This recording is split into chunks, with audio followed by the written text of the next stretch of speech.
RTC కార్మికులారా, మీ శ్రమ, మీ పోరాటం, మీ ఐక్యత ఇవాళ తెలంగాణ రాష్ట్ర ప్రభుత్వాన్ని మెట్లు దిగొచ్చేలా చేసింది. దానికి మన ఆర్టీసీ సోదరుడు, కార్మికుడు, అసూలు బాసి ఈ ఉద్యమంలో ఆత్మార్పణ చేసినటువంటి మన శంకరయ్య గౌడ్ ఎవరైతే ఉన్నారో ఆయన మరియు ఆయన పోరాటం ఈ ప్రభుత్వాన్ని మరింత ఇరుకునబడేసింది. ఏదేమైనప్పటికీ కూడా శంకరన్న బ్రతికుండాల్సింది. ఆయన ఈ విజయాన్ని చూడాల్సినటువంటి అవసరం ఉండే. కానీ దురదృష్టవశాత్తు ఉద్యమం జరిగిన ప్రతిసారి బలవుతూనే ఉంటారు, ఆత్మార్పణ చేస్తూనే ఉంటారు. ఆర్టీసీ సమ్మె ఉద్యమంలో శంకరన్న మరణం మినహా మిగతా పోరాటం అంతా సజావుగా జరిగింది. కానీ శంకరన్న మరణం ఈ పోరాటంలో తీవ్ర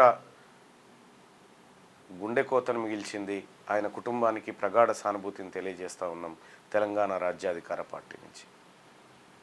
అలాగే కార్మికులంతా సంఘాలను పక్కకు పెట్టి, అన్నింటినీ పక్కకు పెట్టి ఒకే ఐక్యత రాగంతో సమ్మె వైపు పోయి ప్రభుత్వం పైన ఒత్తిడి తెచ్చిన విధానం ప్రభుత్వాన్ని మెడలు వంచినటువంటి పరిస్థితి మనం స్పష్టంగా చూస్తూ ఉన్నాం.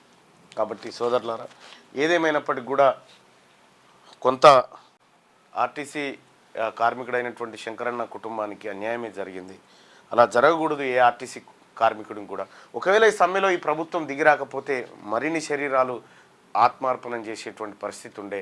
సో కాబట్టి కాస్త సానుకూలంగా దిగొచ్చిన ప్రభుత్వానికి ఐక్యతతో పోరాటంగా సమ్మెను విజయవంతం చేసి ప్రభుత్వాన్ని గడగడలాడించినటువంటి ప్రతి ఆర్టీసీ కార్మికునికి ఈ విజయం ఖచ్చితంగా అంకితం.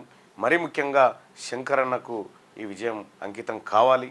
ఎందుకంటే ఆయన కుటుంబం త్యాగాల కుటుంబంగా మారింది ఈ ఆర్టీసీ ఉద్యమంలో. సో ఇక్కడ ఆర్టీసీ కార్మికులు చాలా రోజుల నుంచి ఉద్యమాలు చేస్తూ ఉన్నారు. చాలా రోజుల నుంచి వాళ్ళ డిమాండ్ల కోసం ప్రయత్నం చేస్తూనే ఉన్నారు. గతంలో కేసీఆర్ చెప్పినటువంటి ఆర్టీసీ విలీన డిమాండ్ దగ్గర నుంచి కేసీఆర్ ఆర్టీసీ కార్మికులు సమ్మె చేస్తుంటే అది సెల్ఫ్ డిస్మిస్ డిక్లరేషన్ అనేటువంటి పేరుతో ఆయన తీవ్రంగా అవమానం చేసినటువంటి ఘటన చూసినాం. ఆ తర్వాత కాంగ్రెస్ పార్టీ కూడా అనేకమైనటువంటి హామీలు ఇచ్చి మేము నెరవేరుస్తామని చెప్పినటువంటి ఆర్టీసీ కార్మికుల సమస్యలను గాలికి వదిలేసి 3 ఏళ్ల కాలం గడిపింది. తీవ్రంగా మనోవేదనకు గురైనటువంటి ఆర్టీసీ కార్మికులు ఇవాళ సమ్మె నోటీస్ ఇచ్చి 45 రోజుల తర్వాత ఫలితాన్ని రాబట్టగలిగినారు ప్రభుత్వం నుంచి. కొంతమేరకు, పూర్తి స్థాయిలో అన్నాను, కొంతమేరకు రాగట్టగలిగారు. అసలు ఏం జరిగింది ఈ ఉద్యమంలో ఒకసారి బ్రీఫ్గా వెళ్ళి చూసుకుందాం. చూసిన తర్వాత ఇక మరీ ముఖ్యంగా తెలంగాణ రాజ్యాధికార పార్టీ డే 1 నుంచి ఆర్టీసీ కార్మికుల పక్షాన నిలబడి ఎక్కడికక్కడ డిపోల ముందు ఎక్కడికక్కడ మా నాయకులను పోలీసులు అరెస్టు చేసినా వెరవకుండా ఆర్టీసీ కార్మికుల సమస్యలు నెరవేర్చాల్సిందే అని చెప్పి పోరాటం చేసినటువంటి తెలంగాణ రాజ్యాధికార పార్టీ నాయకత్వానికి అందరికీ కూడా మరొకసారి పేరు పేరున ధన్యవాదాలు తెలియజేస్తా ఉన్నా. మన పార్టీగా మన కర్తవ్యాన్ని కార్మికుల పక్షాన నిలిపినటువంటి మీ అందరికి కూడా శుభాభినందనలు. అలాగే ఒక శంకరన్న ఉంటే ఈ సమ్మెను ఇక చాలామంది చెప్తా ఉన్నారు సెలబ్రేట్ చేసుకోవాలని. శంకరన్న మరణం తర్వాత తెలంగాణ రాజ్యాధికార పార్టీ కార్మికులు సాధించిన విజయంలో సెలబ్రేషన్స్ వైపు పోదలుచుకోలేదు. మీ కష్టాల వైపే ఉంటుంది, మాకు సెలబ్రేషన్స్ అక్కర్లేదు. ఎందుకంటే ఆ కార్మికుడు బ్రతికినుంటే చనిపోయింది మా బిడ్డ, మా బీసీ వర్గాల బిడ్డ, మా శంకరన్న కాబట్టి. సో అక్కడ నిన్న మా నాయకత్వం అంతా వెళ్ళి నివాళులు అర్పించడం జరిగింది. మేము కూడా త్వరలో ఆ కుటుంబాన్ని పరామర్శిస్తాం. ఏదేమైనప్పటికీ కూడా ఇది సంబరంగా చెప్పుకోవడానికి లేదు. శంకరన్న మరణం, డ్రైవర్ శంకరన్న మరణం ఏదైతే ఉందో అది తీవ్ర విషాదాన్ని మిగిల్చింది మా పార్టీకి కూడా. కాబట్టి మా వర్గాల బిడ్డ చనిపోతే మేము సంబరాలు చేసుకునే పరిస్థితిలో లేము. సో తెలంగాణ రాజ్యాధికార పార్టీ కానీ లేకపోతే మా బీసీ వెల్ఫేర్స్ అసోసియేషన్ ఏదైతే ఉందో ఆర్టీసీలో వాళ్ళని కానీ మేము సంబరాలు చేసుకోము.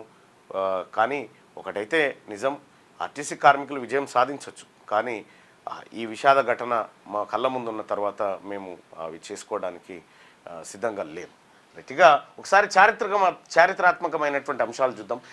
ఇదే అంశం మీద కూడా నిన్న మా నాయకత్వం అంతా తీవ్రంగా పోరాటం చేసింది. అటు వరంగల్లో కానీ ఇటు హైదరాబాద్లో కానీ మా జానయ్య గారు, మా రజనీ గారు, ఆ తర్వాత మా యాదన్న గారు, ఇట్లా అందరి ఆధ్వర్యంలో మొత్తం ఎక్కడికక్కడ డిపోల దగ్గర నిర్బంధించి పోలీసు వలయాన్ని కూడా ఛేదించుకొని కార్మికుల పట్ల పోరాటం చేసినటువంటి తెలంగాణ రాజ్యాధికార పార్టీ నికార్సైనటువంటి నాయకత్వానికి సెల్యూట్ చేస్తూ ఉన్నా వాళ్ళ ప్రయత్నానికి.